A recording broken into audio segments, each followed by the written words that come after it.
In this episode of Travelogue, join me in the Tibet Autonomous Region as I explore the lush landscapes of Linzhi Prefecture.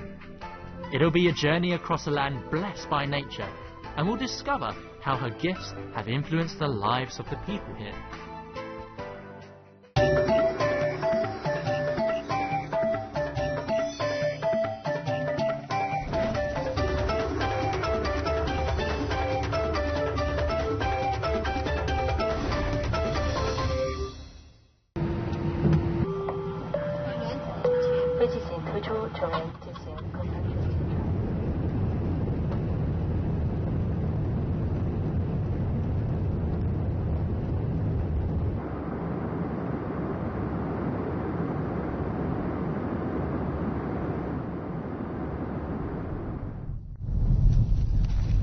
Hey, you know, Tibet is such an iconic name. It makes you think of places like, immense Himalayan mountains, pious pilgrims making their way to Lhasa, and how difficult life is at the top of the world. But that's so cliched, and I want to show you that life in the Tibet Autonomous Region isn't as hard as you think it is. I'm Turan, welcome to Travelogue, and welcome to Linzhi. Forget all your preconceptions about Tibet when you come to Linzhi. Nestled in Tibet's southeast corner and in stark contrast to other parts of the Tibetan plateau, here is a lush landscape, nourished by the Yarlung Zampa River and 300 days a year of rain. This is the landscape surrounding Bayi town, a 2-hour flight from Chengdu and the set-off point.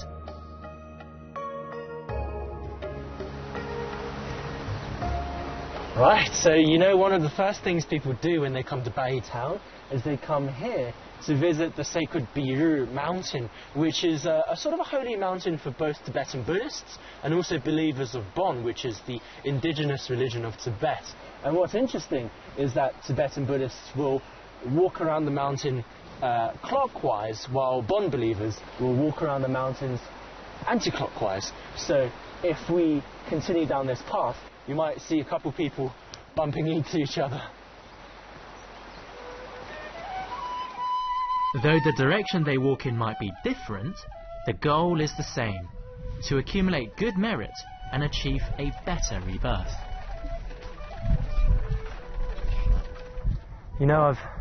I've seen a few sacred mountains in my time. I don't mean to brag, but I have seen. And when I saw those mountains, it was a different kind of feeling. When you see those kind of mountains, it's this kind of power, you feel overpowered or you feel awed into silence, but it's different here. Here it kind of, I don't know, it feels peaceful, It feels like I've found a home for myself, that this mountain is my protective deity and this is my home and he's here to look after me. Don't know if that makes sense to you, but it does feel like a bit like that for me.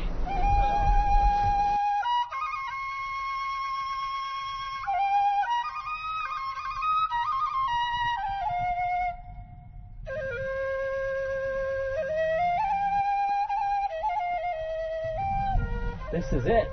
This is the mother river of Linzhi, the Niyang River, which is actually the upper tributary of the Yarlung Zampa.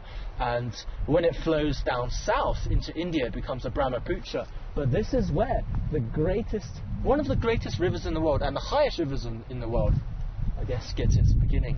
It's absolutely gorgeous here. It feeds everything in Linzhi.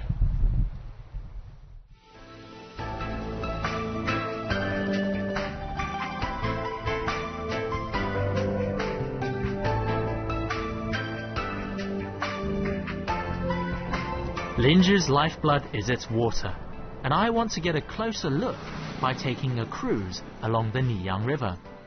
Along the way, we keep bumping into Bon pilgrims heading to the nearby Benru sacred mountain, but alas, we need to soldier on.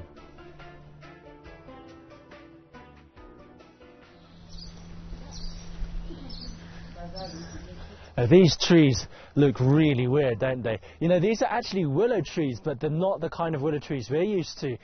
You see this weird kind of cancerous growth. None of it has branches, because in summer, when the Niyang River's waters are high, they go all the way to the top where you see those branches coming out. So it just goes to show how different the water level can be in every season over here.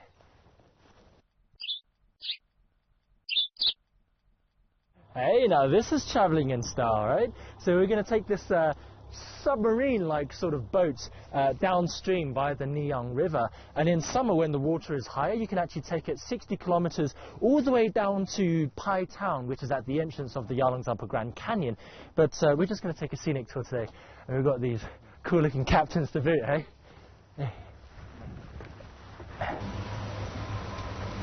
So the reason we're wearing these life vests, despite it being absolutely boiling, I mean I've got like 4 layers of clothes on, is because although this boat is very firm on the water, we have to be very careful.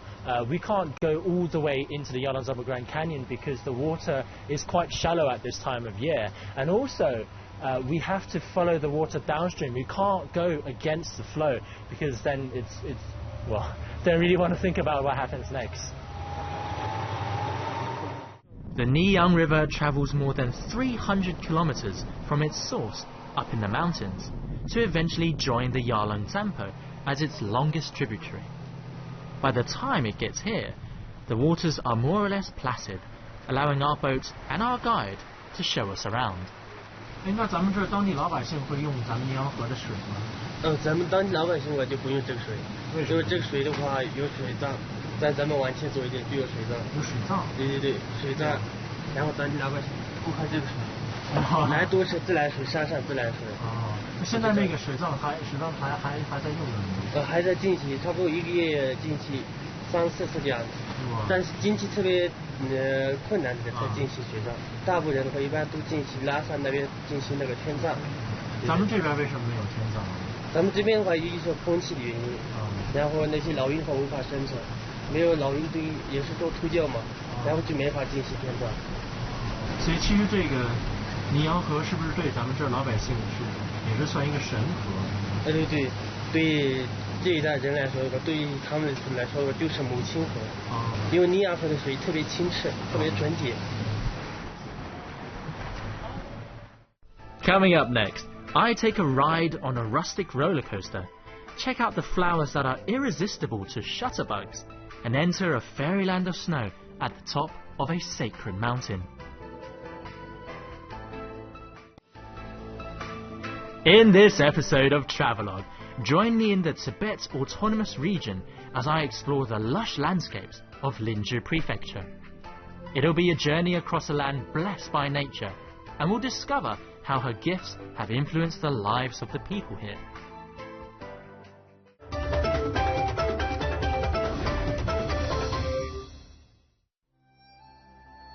Despite sitting on the eastern end of the Himalayas, Linzhi has plenty of oxygen thanks to its many trees.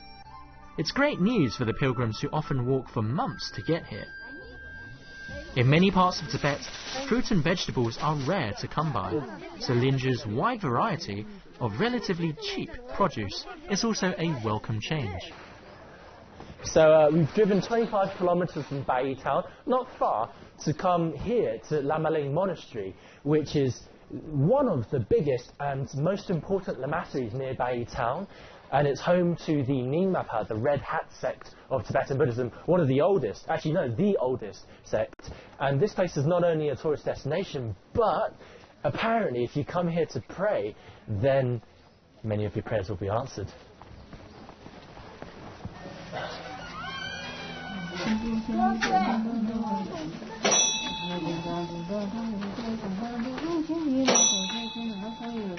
Lama Ling's abbot tells me many pilgrims come here in the hopes of finding a solution to their problems. He says neither he nor the monastery can offer a miracle cure, but the long journey here gives people time for self-reflection. Often, by the time they arrive, they've already solved their problem. Lama Ling, he says, is a catalyst, not a cure. You know, I think a lot of people, including myself, might be disappointed when you first come here because this lamasery is totally new. I mean, the latest refurbishment was in 1980 something, but I don't think new is necessarily a bad thing because this is the lamasery of the oldest branch of Tibetan Buddhism, the Nyingmapa, which basically stems back from when Buddhism first came into Tibet in the 8th century. And it just goes to show that for them to build something as big and grand and beautiful as this, that they still respect old traditions and that old Tibetan Buddhism is still alive. Linju is often described as one of the cradles of Tibetan civilization, but I don't think the journey to Lamaling has to be spiritual to be meaningful. For average tourists like me, travelling here is a great opportunity to see a more colourful side of Tibet. In Tibetan areas you see loads of these kinds of colours, a bit loud actually, and it might seem a bit garish to some people, but they have a particular kind of significance for Tibetans, especially in Linju. These colours are representative. So blue would be the sky, yellow or orange in this case would be earth, and then you have red, which is sun, white for clouds, and green for water. But that's because these are kind of affected by Bon, the indigenous religion of Tibet, which was more nature related. You know, people respected and prayed and worshipped to nature, and these hark back to those times.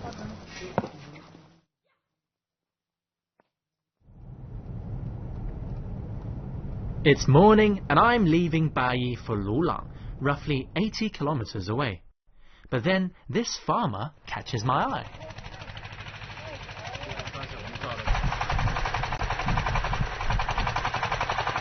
你好，哎，你好，你好，你在种什么呀？你在种什么呀？啊，鱼菜，不，这是您的拖拉机。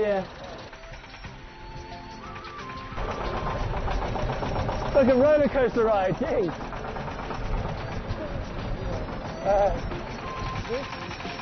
Linju's biggest difference when compared to other parts of Tibet is that its abundance of water means the locals grow crops rather than herding livestock. Thanks to high Indian Ocean winds, Linju is relatively warm and humid, allowing a large variety of produce to be grown here. This is a huge luxury, since much of the Tibetan plateau consists of perennially snow-covered mountains and arid steppes, too frigid even for burial, let alone agriculture.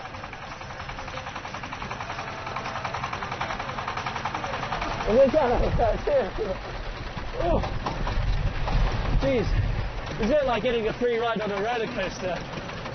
Kind of get thrown back and forth. I realise this is actually not a two-seater tractor, but I was talking to the farmer just over there. He said before he used to plough the land with cows, with bulls, and then he sold them all off to get this tractor, and now he's planting some kind of lettuce that's hopefully going to be harvested in July, and he's going to eat all of this himself. That's why he's so thin.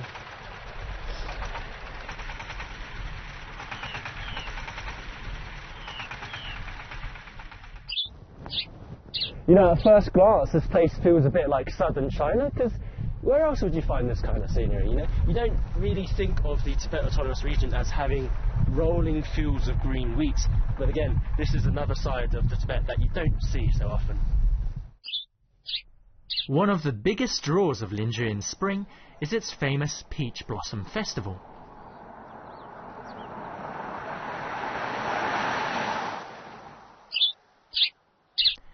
Come here mid-March to mid-April and you'll get to see entire valleys turn fabulously pink with the flowers of the wild peach trees. They say this place is the photographer's paradise, especially in spring when you get these really nice cherry blossoms, and in autumn when you have the reds and the yellows up on the mountains. But Linju is a bit unique in the sense that you get this kind of scenery all throughout the year, so as long as you have time, you can come here for the perfect shot. Besides looking pretty, peach blossoms are also hugely significant in Chinese culture, thanks to being associated with immortality and utopia. As for me, it's time to continue on to Lulang. To get there, we need to drive up and over Serdila mountain, but I can't help notice how drastically the weather changes here. From the blossoms of spring to the heat of summer, and even the snow cover of winter. It feels like I'm experiencing all the seasons in just one day.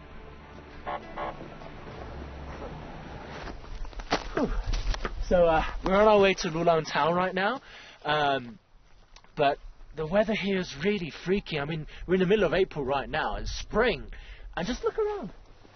It doesn't look like we're in the right season, does it? This mountain belongs to part of the Trans-Himalayan range that's abundant with spectacular scenery and icy patches. So drivers, keep your eyes on the road. Oh wow! Oh man! Did you look at? I can't open my eyes because I'm going slow behind. Crikey! Look at this. You know, on the way up here, I saw these mountains and I thought how awesome it would be to ski down them. But then I was told these are actually sacred mountains. This is Sitila Mountain, and it's 4,300 meters above sea level. We're close to the top now. And as you can see, a lot of people will come up here and put up their prayer flags so that when the wind blows, their mantras that are written on the prayer flags will be blown to the winds, and then they'll get good karma. But just look at this place, it's incredible. And to think, this is the middle of spring. Wow.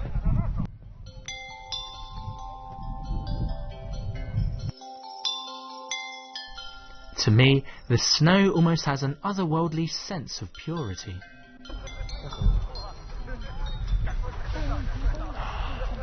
You know, it is ridiculously cold up here. It's as cold as it is beautiful, and I'm so glad I brought my ski balaclava and my sunglasses, because without these, you'd be freezing. Well, my hands are frozen, and you wouldn't be able to see. So, word to the wise, make sure you bring all the right equipment up here.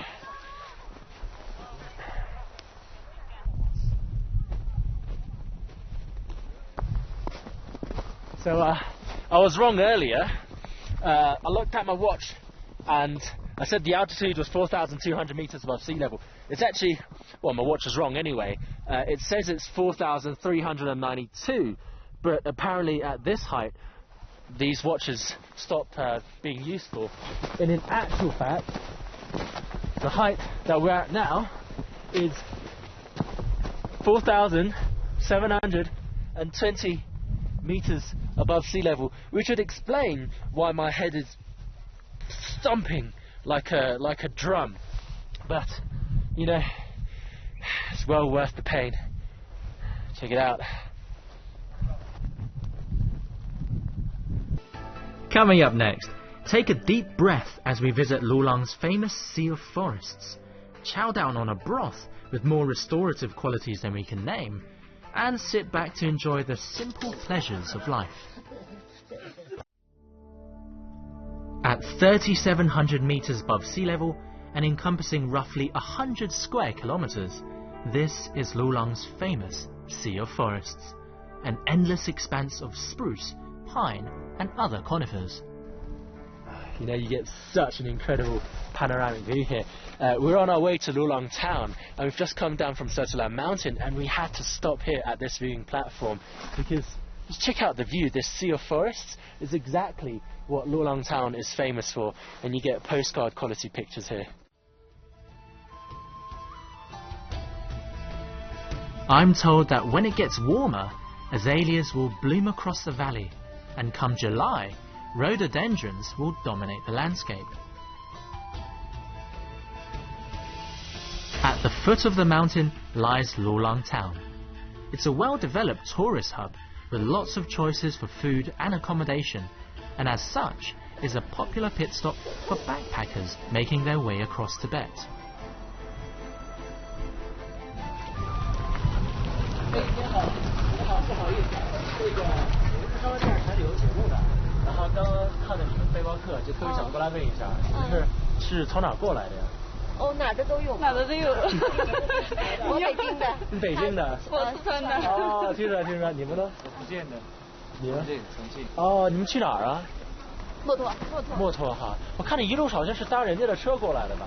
啊，对呀。哇，那对呀，你看蹭车了，还送人家东西的，多好。那你们准备还有多少天去摩托呀？就今天去过密啊，就去呀。然后就扎帐篷就住那了。对。哇，那行吧，那我们就在路上见吧。我们一会儿也往那边走。Ah, to be young again.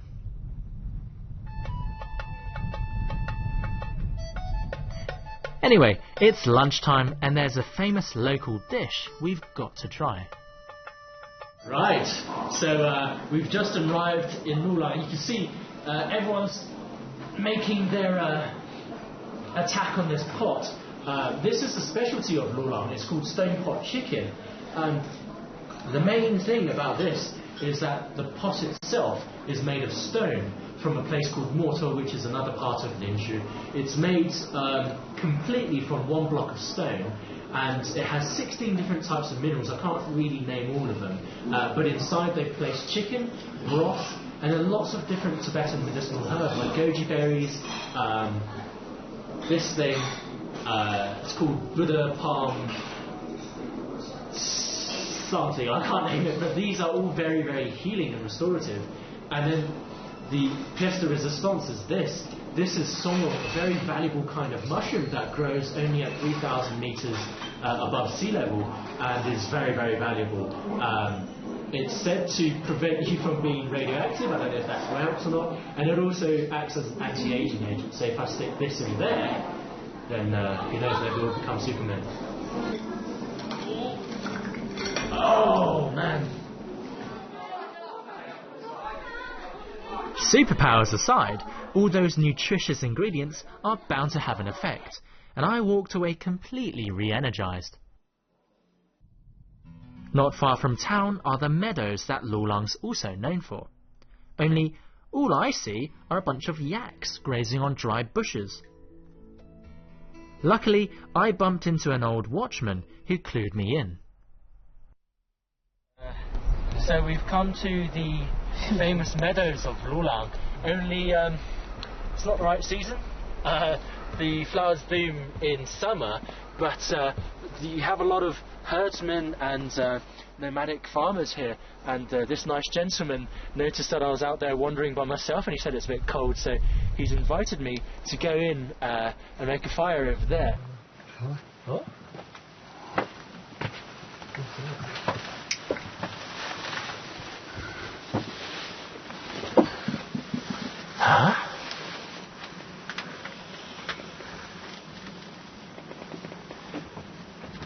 这样的生活啊，这就行了。行了吧？哎，那刚才那个铁的是什么东西啊？刚才有一个您拿着点着的那个黑色的。这个啊，是这是这是。Oh, it's rubber. 人家的轮胎吧。I was wondering what this was because I thought it was some kind of special herdsman-only material, but it turns out it's just a piece of tire from someone's car. That's really clever, though. 是，这很环保哈。Oh, crikey. 我帮你一下啊。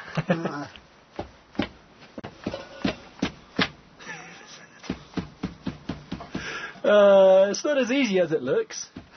Mainly I'm just afraid of... there we go. Mainly I'm just afraid of splitting my hand with this. There we go. 这个行吗？我把这个需要就直接放进去还是 Yeah, maybe I'm not so cut out for this kind of life. This gentleman, he's obviously very much at home here. He told me earlier that he's the only one here right now because it's not the right season for people to bring out their flocks of yak and sheep. So everyone's at home, and he's basically the gatekeeper of this place. So he's here every day making sure the flock outside is safe, making sure nothing bad happens here. It's like the gatekeeper.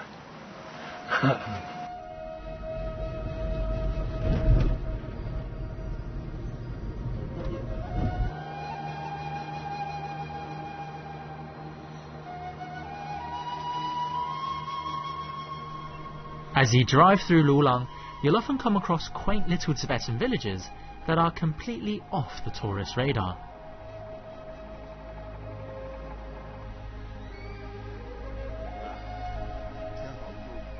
Here in Jasigang village, life flows along at the same pace it always has.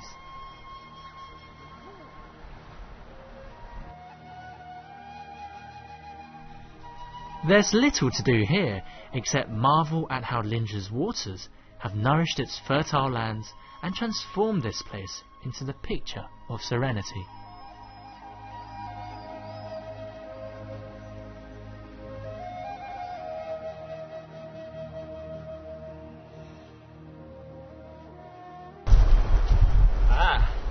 So you flower buffs would obviously know what these are. Actually, Lulang is famous for its alpine meadows, but because of the temperature and the altitude at this season, many of the flowers haven't bloomed. But if you come down, you'll be able to see loads of these azaleas just lining the roadsides. Beautiful, aren't they? Don't worry, if you want to see azaleas in full bloom up on the mountains, just wait a couple more weeks and they'll be ready.